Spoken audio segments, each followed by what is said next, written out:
Hai teman-teman, hari ini kita akan mempelajari indera. Ayo kita mulai belajar. Tahukah kalian apa itu indera? Kita memiliki 5 indera yang bisa kita sebut panca indera. Apa saja ya? Yang pertama, mata, indera penglihat. Yang kedua, hidung, indera pembau. Yang ketiga, telinga, indera pendengar. Yang keempat, lidah, indera pengecap. Dan yang kelima, kulit, indera peraba. Bisakah kalian bayangkan apa yang terjadi bila salah satu dari 5 indera kita sakit? Kenapa ya mata bisa membuat kita melihat macam-macam benda, macam-macam warna, juga membedakan gelap dan terang? Supaya kalian tahu, ayo kita pelajari bagian-bagian mata. Coba kita lihat bagian-bagian mata. Ada iris, pupil, kornea, lensa, otot mata, retina, makula, saraf penglihatan, dan bola mata. Di bagian luar mata kita ada kelopak mata yang berfungsi melindungi mata dari debu. Lalu ada kornea, lapisan terluar bola mata. Itulah lensa yang menerima cahaya dari luar. Lensa ini lembut dan peka. Tanpa kornea yang sehat, kita tak bisa melihat. Ada juga pupil, gerbang masuknya cahaya.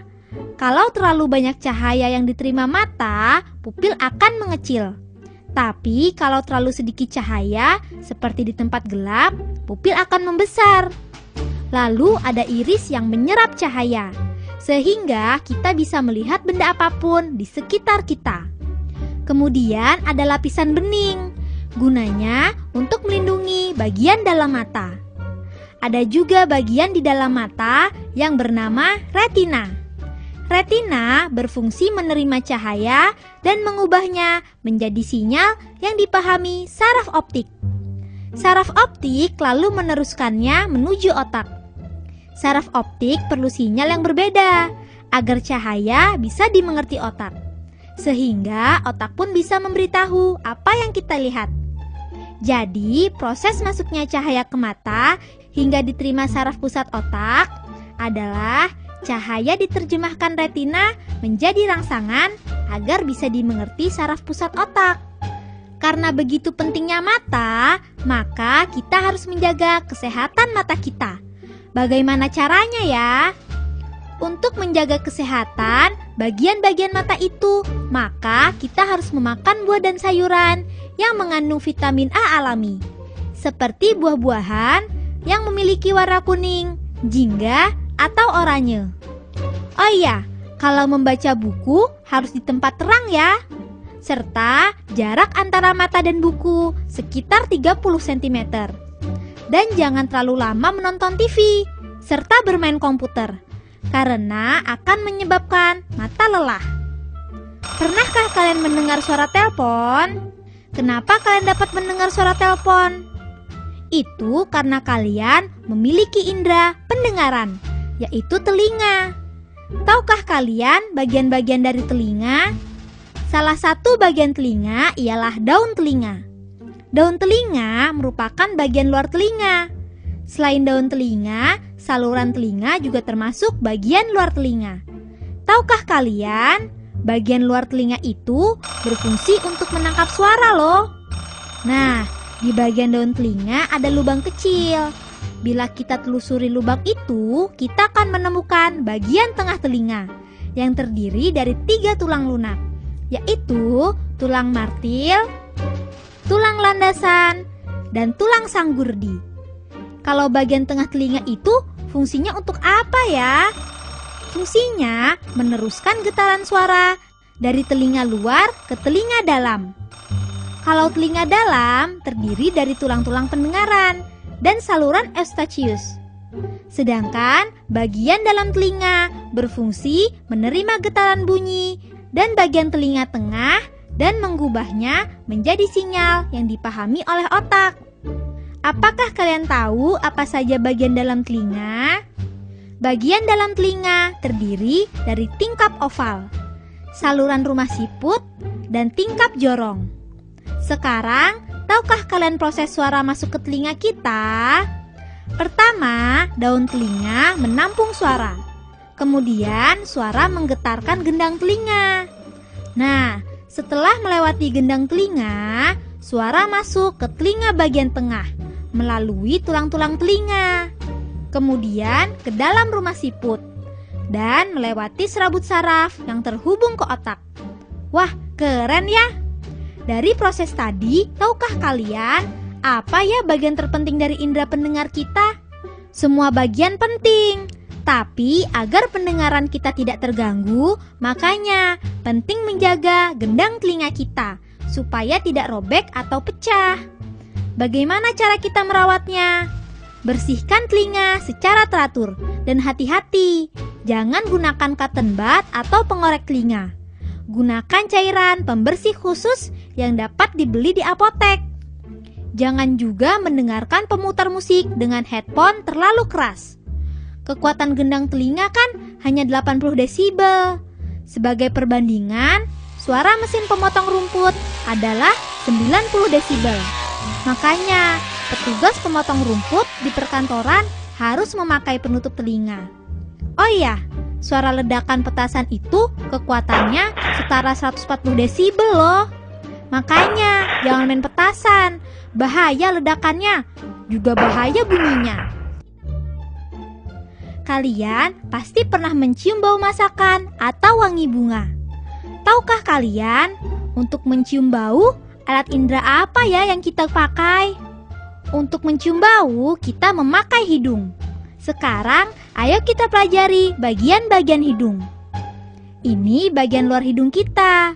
Pada bagian luar hidung terdapat jembatan hidung, ujung hidung, rongga hidung, sayap hidung, dan lubang hidung.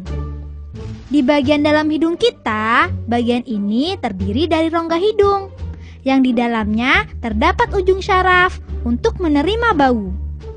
Saraf-saraf tersebut berfungsi mengantar bau yang kita cium kepada otak, sehingga kita mengetahui bau yang kita cium atau endus. Saat kita bernafas, udara atau oksigen yang kita hirup juga membawa bau dan partikel kotoran yang dapat berbahaya bagi pernafasan. Partikel seperti debu disaring terlebih dahulu oleh rambut hidung. Setelah itu, selaput lubang hidung membersihkan oksigen dari kotoran sebelum udara masuk ke dalam tubuh lewat tenggorokan. Saat di dalam rongga hidung, bau dikenali oleh ujung syaraf dan kemudian diterjemahkannya. Disampaikan ke otak agar kita mengetahui bau yang tercium. Jadi begitu caranya, terbentuk kotoran hidung atau yang sering disebut upil. Lalu, bagaimana agar kita tak mengalami gangguan pada pernapasan kita? Hidung harus dibersihkan. Membersihkan kotoran dalam rongga hidung dengan kapas yang diberi air hangat, serta tidak memasukkan benda-benda kecil ke dalam hidung. Kenapa kita bisa merasakan berbagai macam rasa di lidah? Karena pada lidah terdapat saraf pengecap yang berbentuk seperti benjolan kecil yang disebut papila.